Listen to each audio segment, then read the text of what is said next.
So, first question, VR Ryan, who I always read as Brian, even though there's two R's, I just can't help it. He asks us, what do you think is the best bang for your buck VR headset? We'll keep this one brief, just like the headset and then a sentence or two. I'm going to say the Rift S because, well, okay, if you have a PC, it's the Rift S. If you don't have a PC, it's the Quest. Those feel like obvious answers to me, but moving on. I second the Quest. Yep, that Nice and sounds about yeah, right. cheap. Do it all at once. You're all good. Yep. Right.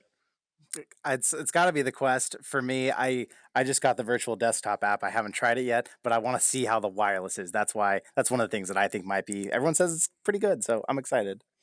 Yeah, again, can't beat the Quest. All in one, self-contained. You don't even need a computer to play a lot of the games, Mhm. so you can't beat the Quest. And this is in comparison to like not just like PC headsets, but also we're taking into account PlayStation VR headsets, the very cheap, kind of terrible Windows mixed reality headsets. Oh, Right, there Jay's are- over there shaking his head. No competition.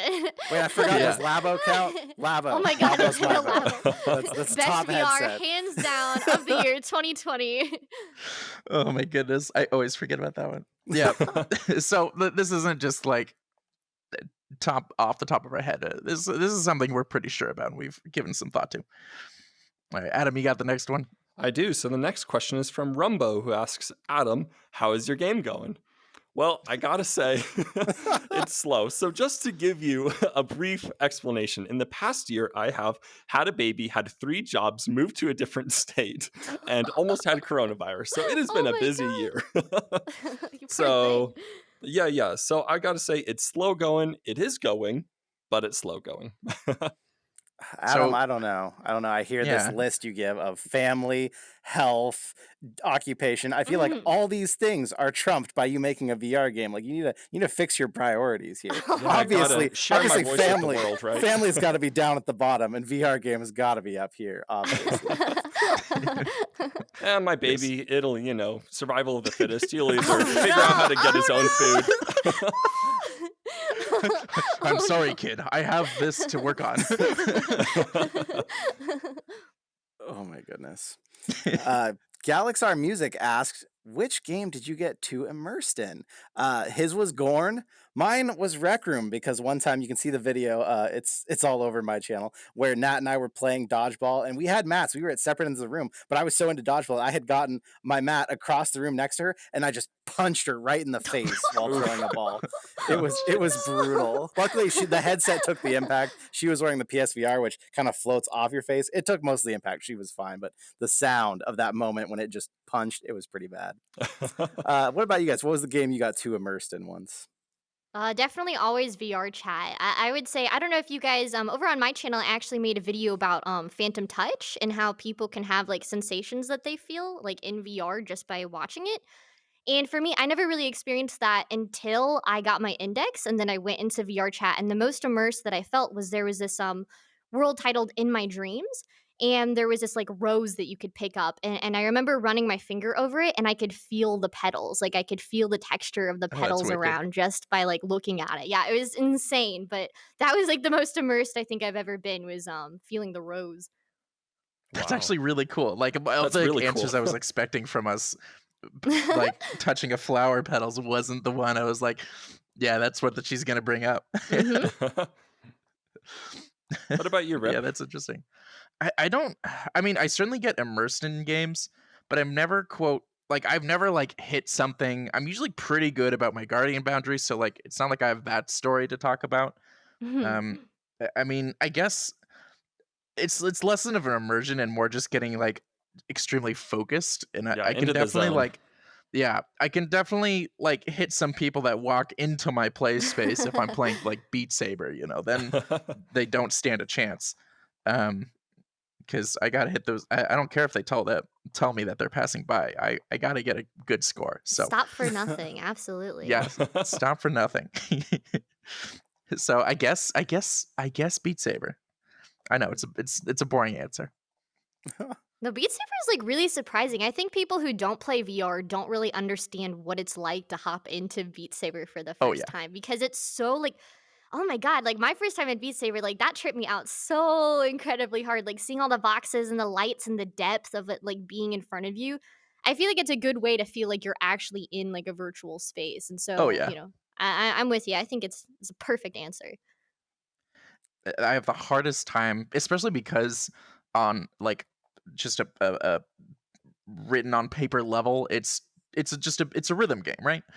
So you always have like the hardest time like telling people no, like this is one of the best VR games. It's a Right. total blast, and it's like got this amazing VR experience, and they're like, Mhm. no.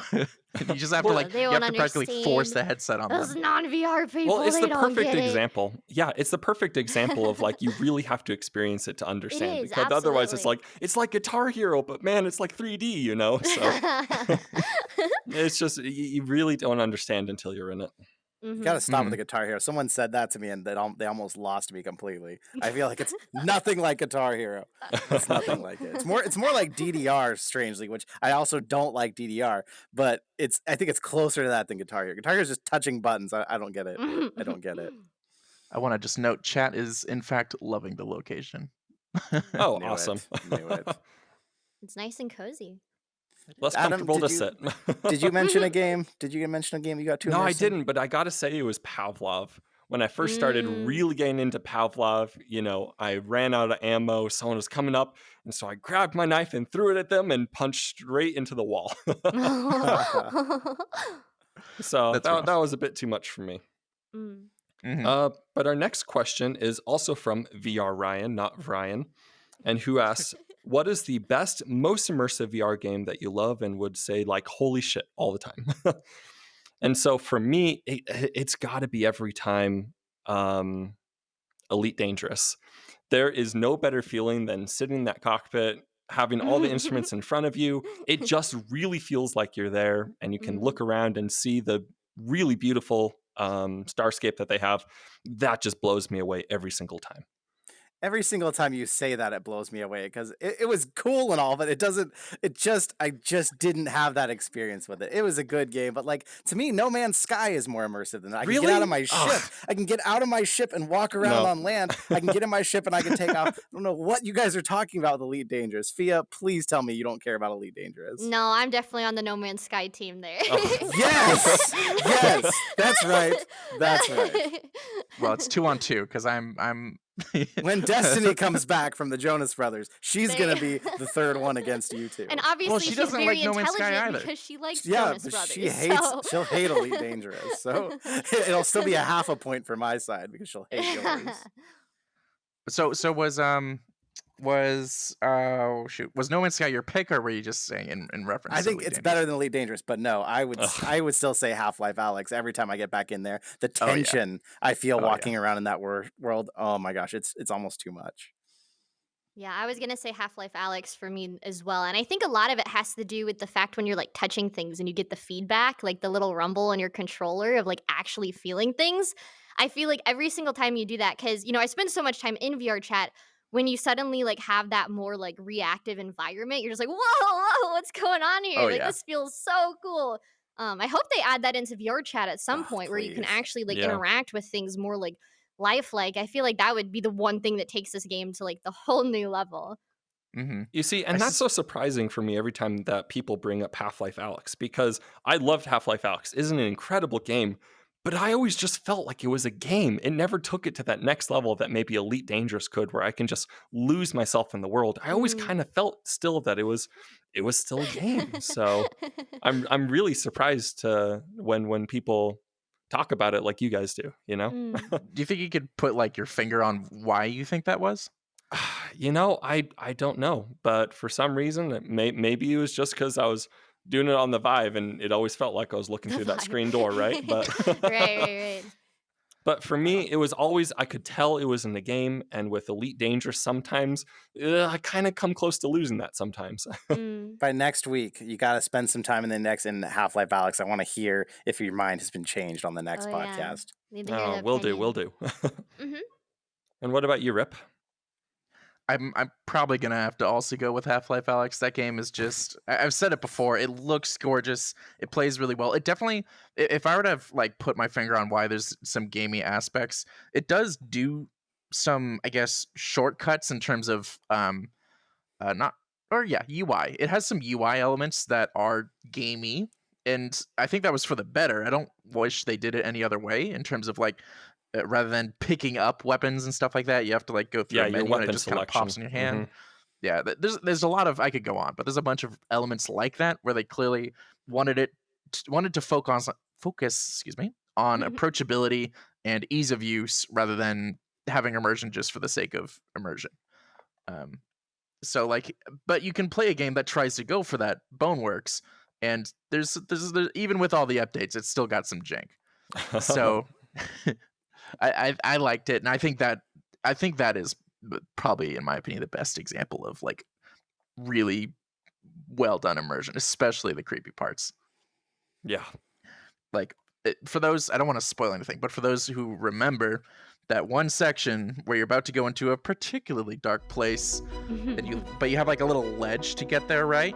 And you're at that ledge. You're like, I know I have to go here to progress, but I don't want to. The horror.